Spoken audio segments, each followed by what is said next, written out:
Добро пожаловать в мой сад! Сегодня хочу вас познакомить с самой эффектной флорибундой – Софи Луиза. Ее куст привлекает внимание своими крупными густомахровыми цветами. Куст буквально усыпан цветами, поэтому она выглядит очень нарядно.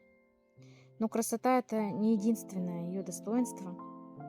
Роза очень устойчива к болезням. Она держит любую непогоду и великолепно зимует. Куст выглядит достаточно аккуратным, компактным, метр в высоту и чуть больше метра в ширину. Как вы видите, у нее шарообразная форма и очень обильное цветение. Друзья, если вам нужна неприхотливая, красивая, эффектная флорибунда, обязательно присмотритесь к Софи Луизе.